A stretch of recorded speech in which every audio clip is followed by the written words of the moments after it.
В 2021 году на экраны выйдет новый фильм якутского кинематографа «Харк и Нат». Это картина в жанре этнофэнтези. Она основана на легендарном эпосе Аланхо. «Харк и Нат» – очередной проект киностудии «Арт Дайду» под руководством продюсера Марианны Скрыбыкиной.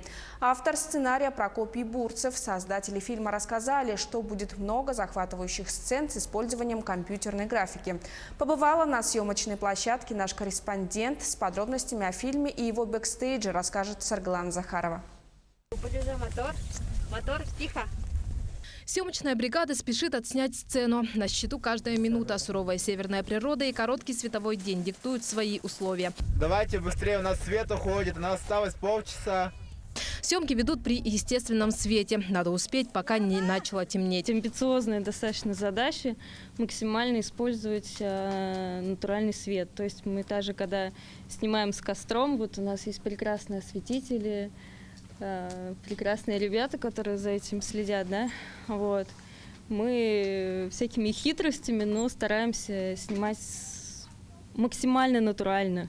За всем процессом следит режиссер Айталина Владимирова-Тимофеева. А вот за звук отвечает звукорежиссер. Острый слух петербургского специалиста Данила Бельтюкова не упускает ни малейших помех. Это бывает, что самолет пролетит там или машина грузовая проедет, но это стандартно. То есть не больше, чем обычно в каких-либо съемках, но и не меньше.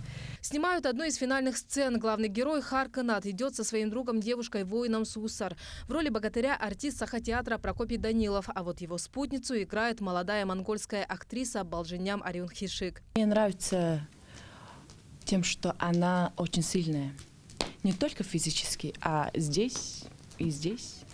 Очень сильная и умная. Арюнхишик снимается в фильме со своим коллегой из Монголии Тугулдур Мунхбаяр. Он также исполняет роль другого товарища главного героя Хагадаса. По сценарию они вместе отправляются в Нижний мир, чтобы спасти красавицу Айко. Однако кто кого спасет – герой красавицу или красавица героя?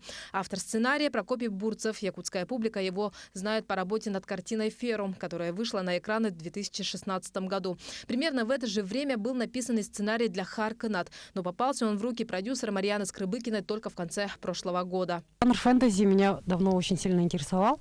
И буквально в октябре-ноябре прошлого года я прочитала сценарий, который написал Прокопий Бурцев. Ну и мы начали работать по этому сценарию.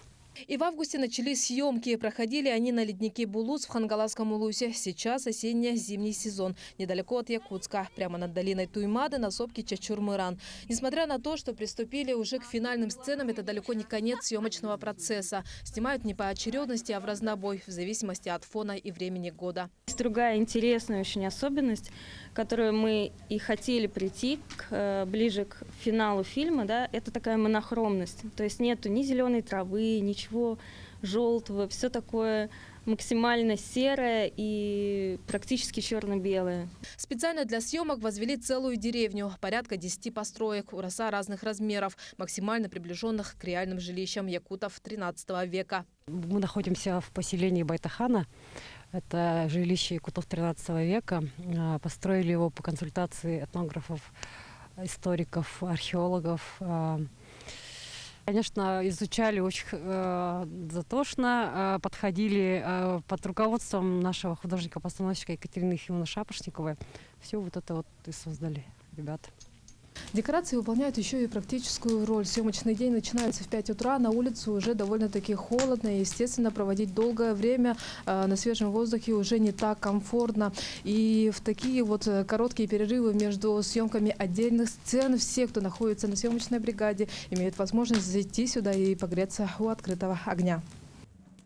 Именно здесь развернется одна из самых зрелищных сцен. При помощи компьютерной графики оживут демоны Нижнего мира и выйдут на средины, чтобы похитить Айко. Создатели картины обещают, равнодушным Харк и Нат никого не оставит. Оценить результат работы зрители смогут в 2021 году. Сарглана Захарова, Владимир Павлов, Якутск.